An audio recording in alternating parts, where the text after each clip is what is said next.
휴대폰을 내려놓고 내용에 집중해 보세요. 부처님의 자비가 함께할 것입니다.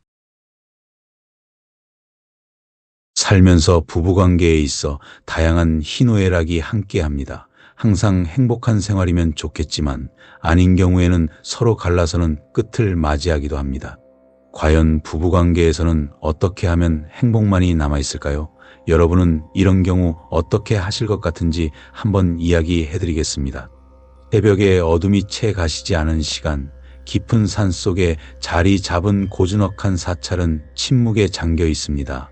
새벽을 알리는 새들의 지저귀만이 간헐적으로 들려올 뿐 세상의 소란과는 동떨어진 공간입니다. 짙게 드리워진 안개는 사찰을 신비로운 분위기로 감싸고 멀리 보이는 산봉우리는 그 형체를 제대로 드러내지 않습니다. 이 평화로운 풍경 속에 어울리지 않는 듯한 한 남자의 모습이 눈에 들어옵니다. 40대 중반으로 보이는 그는 초조한 듯 발을 구르며 누군가를 기다리고 있습니다. 그의 얼굴에는 깊은 고뇌의 흔적이 역력하고 어깨는 무거운 짐을 짊어진 듯 축 처져 있습니다. 두 아이의 아버지이자 한 가정의 가장인 그는 어찌할 바를 모르는 듯 불안한 눈빛으로 주변을 둘러봅니다. 그의 표정은 마치 미로 속에 갇힌 사람처럼 출구를 찾지 못해 헤매는 듯합니다. 그는 과연 어떤 고통을 안고 이곳까지 찾아온 것일까요? 오랜 기다림 끝에 드디어 그가 그토록 염원하던 스님과의 만남이 이루어집니다. 그는 스님 앞에 조심스럽게 무릎을 꿇고 앉아 떨리는 목소리로 자신의 이야기를 시작합니다. 그의 입술은 굳게 다물려 있고 눈가는 촉촉하게 젖어 있습니다. 마치 오랫동안 억눌러왔던 감정이 터져 나오기 직전인 듯 그는 숨을 깊게 들이쉬고 힘겹게 말을 이어갑니다. 스님, 제가 씻을 수 없는 죄를 지었습니다. 그는 자신이 저지른 어리석은 행동으로 인해 아내에게 깊은 상처를 주었고 그로 인해 아내는 이혼 소송을 제기했다고 고백합니다. 그는 매일 아내를 향해 참회 108배를 올리며 용서를 구하지만 아내의 마음은 굳게 닫혀 좀처럼 열릴 기미를 보이지 않습니다. 그는 가정을 지키고 싶지만 어떻게 해야 할지 몰라 괴로워하며 스님에게 간절히 도움을 청합니다. 그의 목소리는 점점 더 떨려오고 결국 참았던 눈물이 뺨을 타고 흘러내립니다. 그는 과연 이 위기를 극복하고 가정을 다시 회복할 수 있을까요? 그의 이야기를 잠자코 듣던 스님은 무거운 침묵을 깨고 날카로운 질문을 던집니다. 바람 폈다는 거 아니야?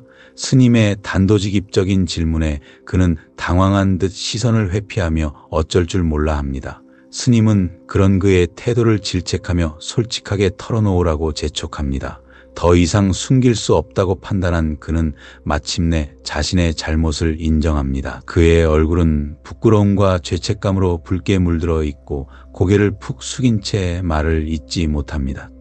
스님의 질문은 계속됩니다. 그 여자가 그래 좋았어요?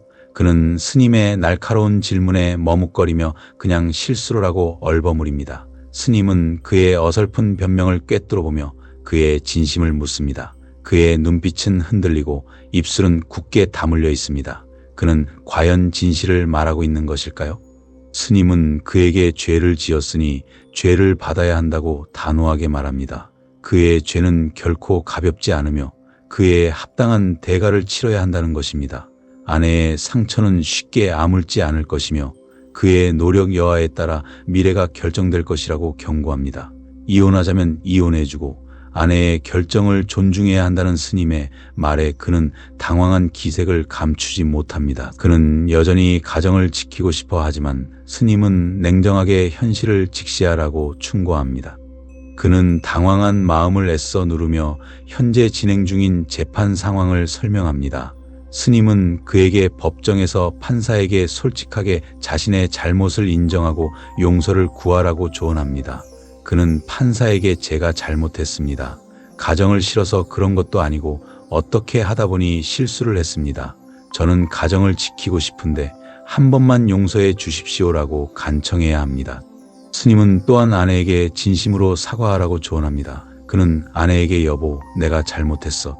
이혼 당해야 싸다. 그렇지만 나는 당신과 같이 살고 싶으니 나 좀 봐주시오라고 진심을 담아 말해야 합니다.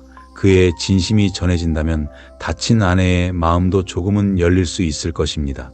스님의 조언은 냉정하지만 그 속에는 진심 어린 연민과 희망이 담겨 있습니다. 스님은 그의 고통을 이해하지만 그의 잘못을 쉽게 덮어줄 생각은 없습니다. 그는 자신의 죄를 인정하고 그에 합당한 벌을 받아야 하지만 그렇다고 해서 절망할 필요는 없습니다. 스님은 그에게 진심으로 뉘우치고 노력하면 새로운 시작을 할 수 있다고 격려합니다. 이번에는 30대 후반으로 보이는 한 여인이 스님 앞에 앉아 있습니다. 그녀의 표정은 어둡고 눈가는 눈물로 젖어 있습니다. 그녀는 남편이 때때로 밉다고 고백합니다. 남편의 무심한 말 한마디에 상처받고 남편에게 짜증을 내면 오히려 핀잔을 듣는다는 것입니다. 그녀는 남편과의 소통 부재로 인해 깊은 고독감을 느끼고 있었습니다. 그녀의 남편은 천일결사에 참여하여 열심히 수행하고 있지만 정작 그녀에게는 짜증을 많이 냅니다. 그녀는 남편이 너무 미워 도망치듯 깨달음의 장을 다녀오고 지금은 절을 하면서 남편을 이해하려고 노력하고 있습니다.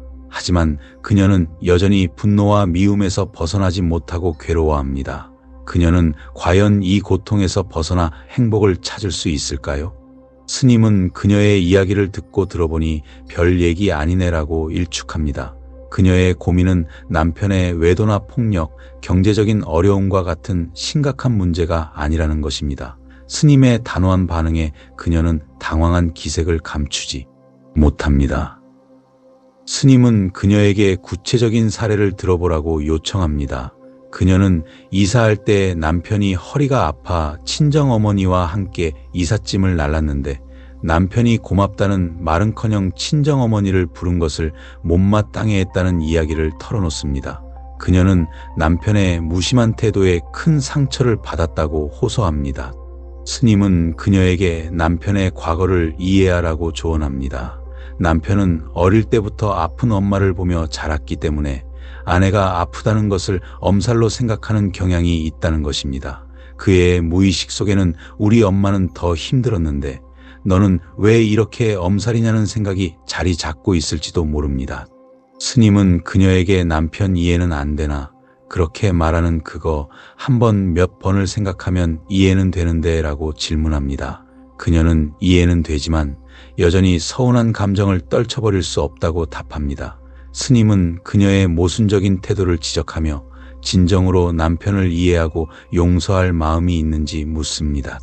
스님은 그녀에게 모든 것을 자신의 관점에서만 바라보지 말라고 조언합니다. 그녀는 자신이 옳고 남편이 틀렸다고 생각하지만 남편 역시 자신만의 이유와 고통을 가지고 있습니다. 그녀는 남편의 입장에서 생각하고 그의 감정을 이해하려고 노력해야 합니다. 스님은 그녀에게 남편은 저런 환경 속에서 자라서 저런 성 저렇게 하구나. 그러니까 그런 얘기하면 아이고 내가 A고 못해서 미안해요. 이렇게 한마디만 하면 끝나지라고 조언합니다. 그녀가 남편에게 먼저 다가가 사과하고 이해하는 모습을 보이면 남편 역시 마음을 열고 다가올 것입니다. 스님은 그녀에게 모든 것을 내려놓으라고 가르칩니다. 옳고 그름을 따지고 책임을 묻는 대신 모든 것을 있는 그대로 받아들이라는 것입니다. 그녀가 분노를 잠재우고 평화를 찾으려면 먼저 자신의 마음속에 있는 집착과 욕심을 버려야 합니다. 스님은 그녀에게 남편이 짜증을 내면 아이고 내가 부족해서 당신이 고생해라고 말하라고 조언합니다. 그녀가 겸손한 태도를 보이면 남편 역시 마음을 누그러뜨리고 그녀를 이해하려고 노력할 것입니다. 스님은 그녀에게 가정을 행복의 요람으로 만들라고 격려합니다. 그녀가 남편과 함께 웃고 즐거움을 나누면 가정은 자연스럽게 행복해질 것입니다. 스님은 그녀에게 긍정적인 마음과 따뜻한 사랑으로 남편을 대하라고 조언합니다. 그녀가 남편을 진심으로 사랑하면 남편 역시 그녀를 사랑하고 존중할 것입니다. 모든 상담이 끝나고 스님은 조용히 미소를 짓습니다. 그의 얼굴에는 평온함이 가득하고 눈빛은 따뜻하게 빛납니다. 그는 오늘 만난 모든 사람들이 자신의 문제를 극복하고 행복한 삶을 살아가기를 진심으로 바랍니다. 그는 관찰자인 나에게 속삭이듯 말합니다.